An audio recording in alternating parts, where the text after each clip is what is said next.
Y recibimos en ese espacio informativo Nuevo León, primera edición, a la maestra Benjamín Castro. Le damos la bienvenida, que nos acompaña aquí en el estudio. ¿Cómo está? Bienvenido. ¿Y cuál es el tema para esta mañana? Buenos días al auditorio. El tema es esta guerra cultural, esta confrontación cultural que se está dando en el país y que es quizá la parte más apasionante de la cuarta transformación, ¿verdad?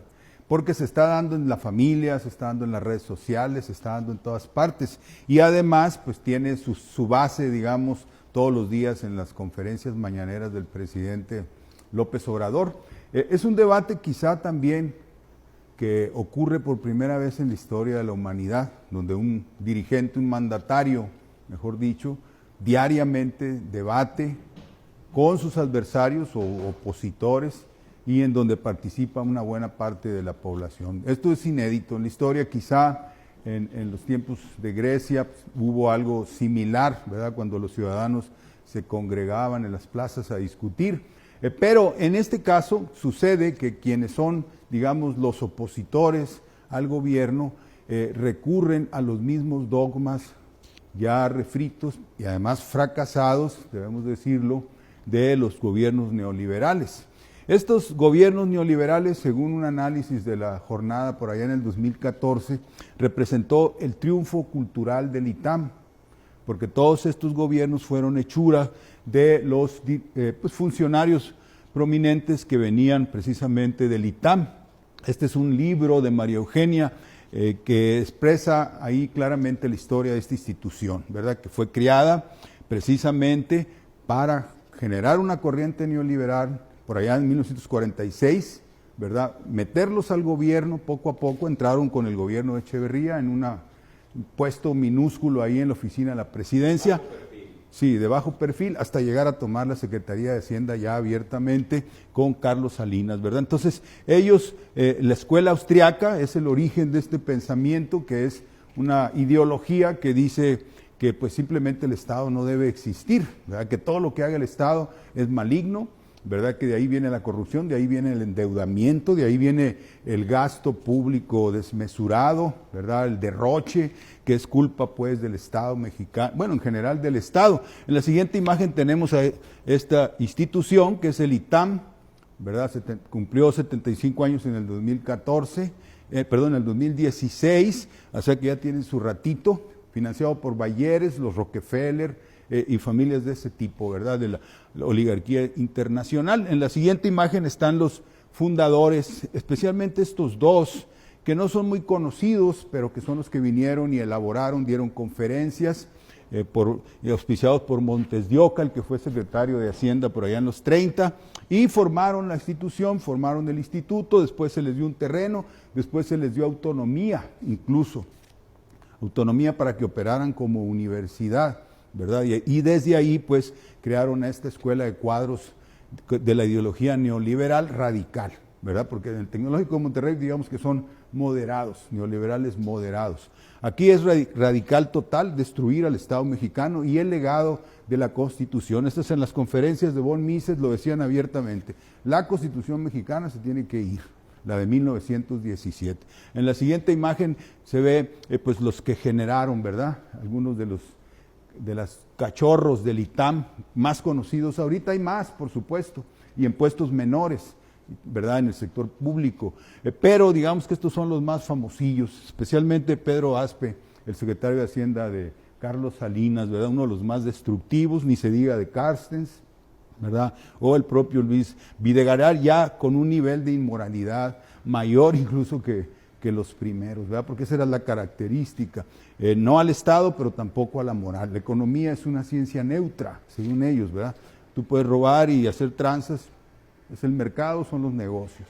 La imagen que sigue, tenemos su objetivo, el tercero constitucional, el 27 constitucional y el 123, o sea, acabar con la educación pública, acabar con la propiedad o el dominio del Estado sobre los bienes naturales, digamos, como el petróleo, las minas, etcétera, y quitarle los derechos a los trabajadores, volverlos a la condición de peones, en nombre de la competitividad, ¿verdad? Entonces, ese era el objetivo, bien claro, abierto, además no lo ocultaban, no era así una cosa esotérica, era muy directo, la Constitución mexicana se tiene que ir.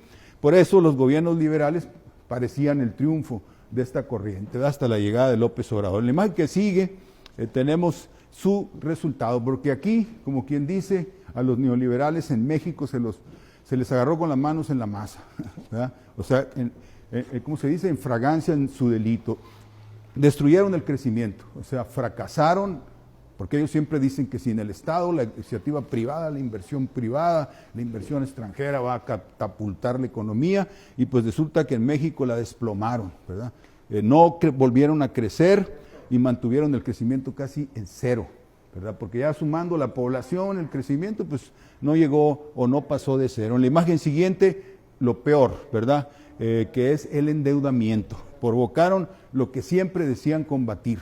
Acordémonos que cuando sale López Portillo, entra Miguel de la Madrid con el propósito de la austeridad, reducir el endeudamiento, acabar con el despilfarro, y fue todo lo contrario. En la imagen siguiente, por favor, estamos ante la curva, ya la hemos presentado aquí, a ver si aquí está, este es el crecimiento, se dispara, ¿no? De los humildes 80,000 millones que debía López Portillo a los casi 500,000 millones de dólares que dejó de deuda Peña Nieto, ¿verdad? Así que otro gran fracaso en uno de los axiomas más queridos por ellos, ¿verdad? No se debe endeudar el Estado, pues lo endeudaron, quintuplicaron la deuda, ¿verdad? Los gobiernos neoliberales. La imagen que sigue, otro de sus grandes fracasos fueron las reformas estructurales.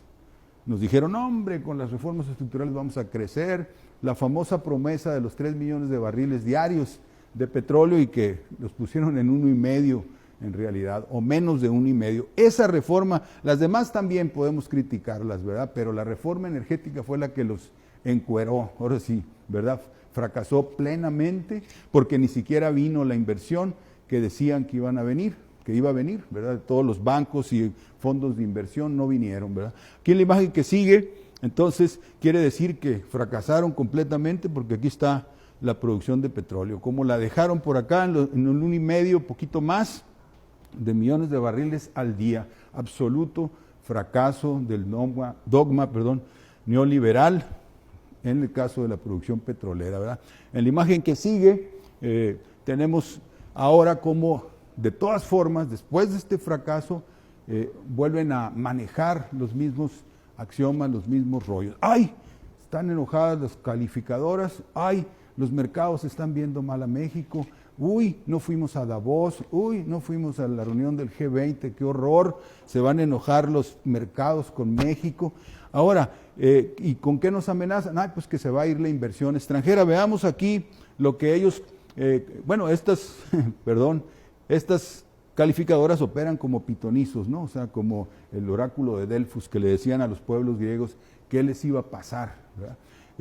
Y nos dicen a nosotros, es que van a crecer muy poco, que los mercados se van a enojar con México, ¿verdad? Vamos a suponer que los mercados se porten bien. Aquí están los años de los neoliberales en inversión extranjera. Aumentó, ¿verdad? Aumentó hasta 33,000. ¿Y qué pasó?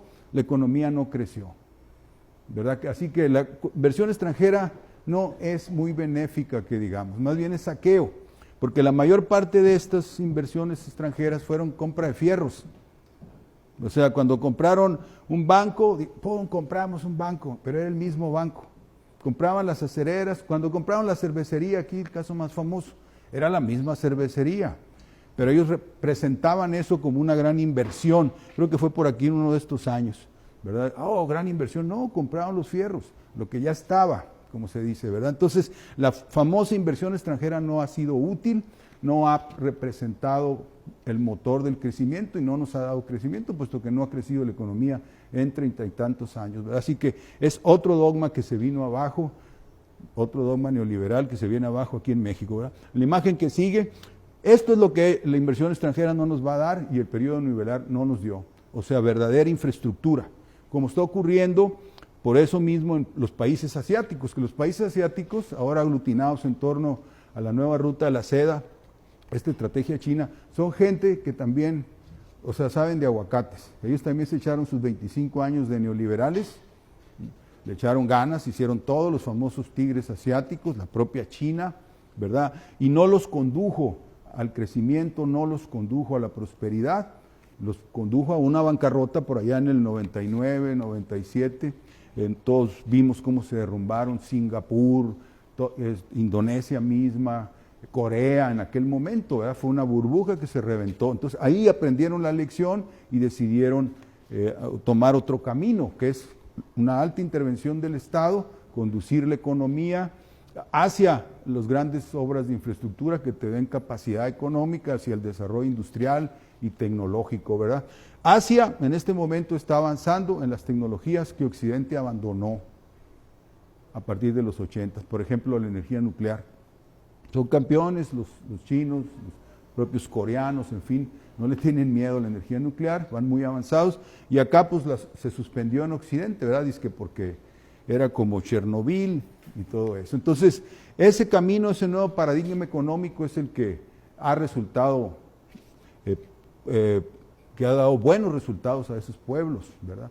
Que ya pasaron por lo que estamos pasando, o de lo que estamos saliendo nosotros ahorita, de la pesadilla neoliberal de estos últimos 36 años. Y ese es el comentario del día de hoy, Gerardo. Bien, maestro Benjamín Castro, muchas gracias. Gracias por su colaboración esta mañana para comprender mejor dónde estamos con este modelo económico.